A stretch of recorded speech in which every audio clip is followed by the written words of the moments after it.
नमस्कार व्यूअर्स। आप जानते ही हैं कि भारतीय जनता पार्टी दो जगह जीती है, आसाम में और वेस्ट बंगाल में। ऑलमोस्ट 2/3 मेजोरिटी उनके पास आई है, 2/3 सीट्स वेस्ट बंगाल में बीजेपी के पास आई है। और इसी तरह का एक शानदार जो चुनाव हुआ है वो आसाम में हुआ है। हर आदमी इसी में लगा हुआ है कि भारतीय जनता पार्टी की जीत हुई है, और जो भी उसके सपोर्टर्स हैं वो लोग खुश हैं कि ये जीत हुई है। असल मायने में जीत हुई है भारतवर्ष की सारी एजेंसीज की। आप जानते हैं कि वेस्ट बंगाल में जो नहीं होना चाहिए था वो हो रहा था। वहाँ पे सारे इंटेलिजेंस एजेंसी, चाहे वो अमेरिका की हो, चाहे चाइना की हो, चाहे बांग्लादेश, पाकिस्तान, ISI वगैरह, सब वहाँ पे लगे हुए थे, इन्वॉल्व थे और अपने अपने कामों में लगे हुए थे। जो नहीं होना चाहिए था वो वहाँ पे हो रहा था। ये किसी से छुपा नहीं है। अभी जब लोग बाग जब समर्थन कर रहे हैं तो अचानक से उनको हर्षोल्लास नहीं हुआ है।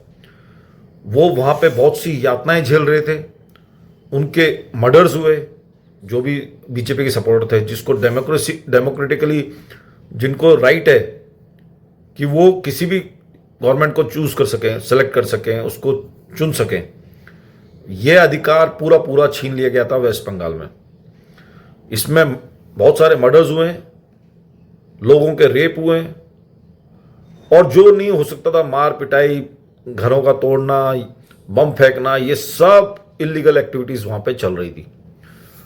तो इस मायने से जो एकदम से जो हर्षोल्लास दिखाया है वेस्ट बंगाल की जनता ने, वो इसीलिए दिखाया कि उनको कहीं ना कहीं किसी भी बात बोलने में डर लगा रहता था, किसी बात को कहने में डर लगा रहता था, कुछ करने में उनको डर लगता था, बिजनेस करने में, मतलब इतना दहशत का माहौल था। आप अगर आप सोशल मीडिया देखेंगे तो उनके हर्षोल्लास का जो स्केल है वो ये शो करता है कि वो कितने हद तक दबे कुचले हुए थे। और वो 15 साल से ममता बनर्जी के राज में ये हाल उनका हुआ था। और बीजेपी का जीतना एक तरह से ये शो करता है कि अब वेस्ट बंगाल के रिलेशंस डायरेक्ट सेंट्रल गवर्नमेंट से रहेंगे, जो पहले ऑलमोस्ट अमूमन कट चुके थे, खत्म हो चुके थे, और कहीं ना कहीं एक सेपरेट कंट्री की तरह वेस्ट बंगाल काम कर रहा था। सबसे इंपॉर्टेंट बात मैं आपको बताने जा रहा हूं वो ये है कि जब तक चुनाव का जीत या हार नहीं हुई, मतलब हमारे यहाँ के जो मीडिया था, जो नेशनल लेवल का मीडिया था, वो तक ये नहीं बता पाया कि जीत किसकी होगी, बीजेपी की जीत होगी या टीएमसी की जीत होगी। बार बार वो लोग यू टर्न ले रहे थे, और इसके लिए मैंने काफी वीडियोस बनाए भी हैं। तो जो मीडिया ये नहीं बता पाया कि कौन जीत रहा है, उसी मीडिया के थ्रू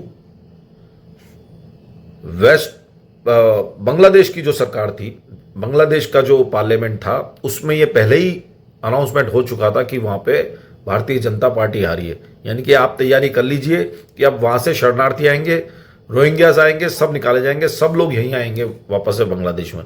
ये बात पार्लियामेंट में ऑलमोस्ट 4-5 दिन पहले ही बता दिया गया था। इसका जिक्र मैंने इलेक्शन के रिजल्ट से पहले अपने वीडियो में किया हुआ है, तो आप समझ सकते हैं कि क्या हालत है। इस इलेक्शन में कितने लोग आउटसाइडर्स इन्वॉल्व थे। आप भारत की जनता की बात तो छोड़िए, बाहर के लोग कितने ज्यादा इन्वॉल्व थे। इसीलिए बीजेपी ने, मतलब सत्तारूढ़ सरकार ने बहुत अच्छा एक कदम उठाया। उन्होंने 100 से लेकर 150 ऑब्जर्वर्स जो बाहर की कंट्रीज के होते हैं, जो इंडिपेंडेंट होते हैं, न्यूट्रल होते हैं, उनको पहले ही बैठा दिया। और बैठाने से एक तरह से उनको फायदा ही मिला। फायदा क्या मिला? उनका इलेक्शन अब इंडिपेंडेंट माना जाएगा, न्यूट्रल माना जाएगा, और किसी भी मुद्दे पे ये नहीं कहा जाएगा कि ये कहीं ना कहीं फोर्सफुली या उस तरह से जीते हैं। हालांकि लॉ एंड ऑर्डर को मेंटेन करना सरकार की सबसे पहली प्राथमिकता होनी चाहिए, और ये उसने किया। और ये इसलिए नहीं किया कि वहां पे कोई ये झूठे जो अफवाह फैला रहे हैं टीएमसी वाले कि उन्होंने ऐसे किया, सीआरपीएफ ने मारा पीटा। सीआरपीएफ एक डिसिप्लिन संस्था है और उसने बहुत तरीके से काम किया, बस उसने गुंडागर्दी चलने नहीं दी। तो जब उन्होंने सारा चीज क्लीन कर दी, साफ कर दी, गुंडों को साफ कर दिया, तो टीएमसी हाय हल्ला मचाने लगी। तो आखिर में मैं यही कहना चाहूँगा, ये जो जीत है वो अल्टीमेटली भारतवर्ष की है, यहाँ की इंटेलिजेंस एजेंसीज की है। इसमें टीएमसी की हार तो अलग बात है, जो वहाँ पे जो जिस तरह के ग्रुप्स, जिस तरह के ऑर्गेनाइजेशंस वर्क कर रहे थे वो बहुत भारतवर्ष के लिए घातक थे। सीआरपीएफ का इन्वॉल्व होना, आरएडब्ल्यू का इन्वॉल्व होना, नेशनल एजेंसी जो जितनी भी थी उसका इन्वॉल्व होना, पुलिस का इन्वॉल्व होना, आईपीएस आईएएस ऑफिसर्स का इन्वॉल्व होना, सेंट्रल ब्यूरोक्रेसी का पूरा इन्वॉल्व होना, ये शो करता है कि कितना महत्वपूर्ण चुनाव था ये, जो इंडिपेंडेंट भी होना चाहिए था, सही तरीके से भी होना चाहिए था, और वो हुआ।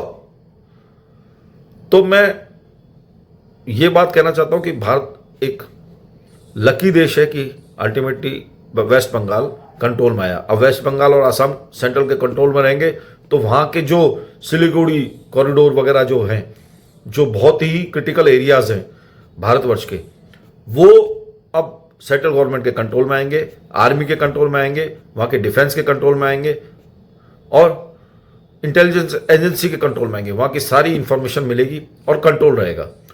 तो यही मेरा कहने का मुद्दा था।